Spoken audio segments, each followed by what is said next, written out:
тамошобинони азиз, дар толорҳои доимо амалкунандаи шӯъбаи санъати тасвирӣ ва амалӣ осори зиёде гузошта шуданд ки яке аз ҷолибтарини онҳо ин аз ҷониби мусаввирон Абдураҳмонов Михаил ва Яралова Грета мебошад, ки пеш аз баромад ба саҳна ном дошта соли 1984 офарида шудааст.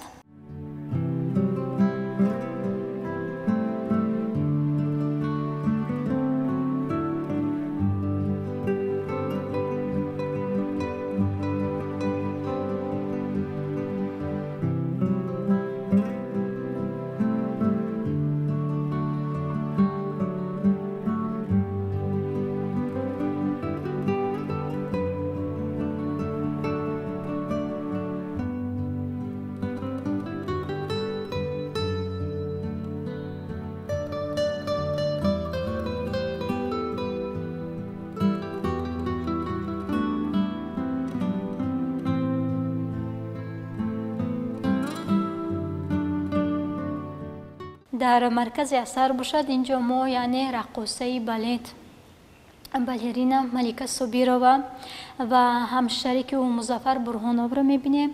дар инҷо бошад яъне ҳунари ҳамин Малика Собирова бошад, яъне нишон дода шудааст ҳангоми омода шудан, яъне ҳангоми тамрин намудан. ҳамчунин бошад дар маркази асар инҷо боз сарояндагон, раққосаҳо ва гурӯҳи ансамбли фалаксароён, яъне ансамбли фалаксароёни холовҳо, Давлатманд Холов ва ғайраҳо дар инҷо инъикос ёфтаанд. рассомон тавонистанд ки ҳам дар жанри чеҳранигорӣ ва ҳам бошад яъне дар жанри ҳаётӣ бигӯем асари худро офаранд ва як лаҳзаи тамрини онҳо, як лаҳзаи ҳассос инҷо тасвир шудааст.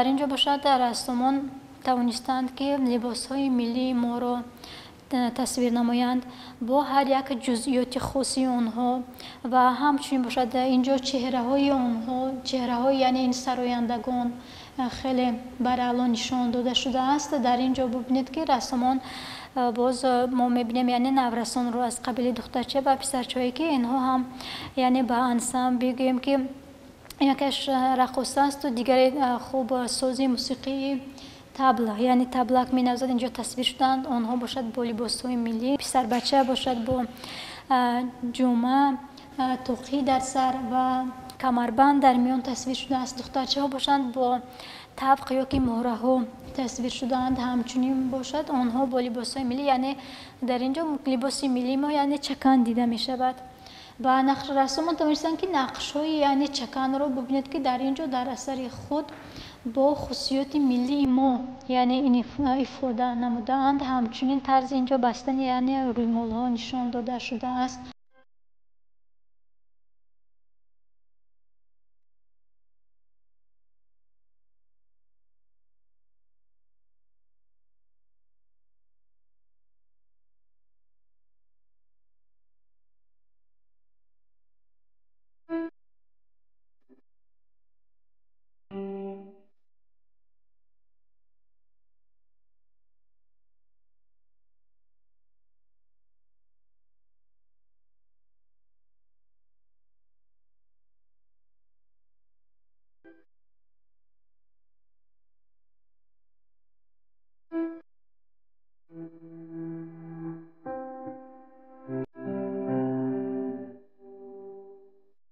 дар инҷо бошад ҳолати рӯҳии ҳар як ҳами сарояндаҳо ва ҳар як баромадкунанда дар инҷо нишон дода шудааст. اثر خیلی زیبا آفریده شده، یعنی اوید یک لحظه فعالیتی بگویم که سرایندگان ما و رقاصه بالت ملیکا صابرова حکایت می نماید.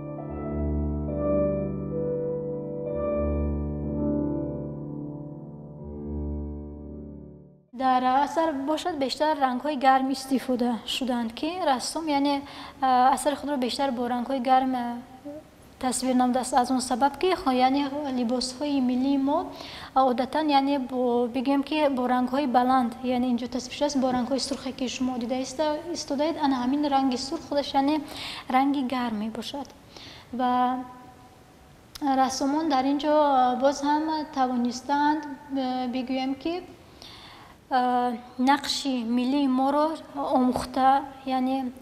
آموزش کرده و اثر خود رو با یک لحظه فعالیت ما و تاریخ گذشته ما بخشیدند.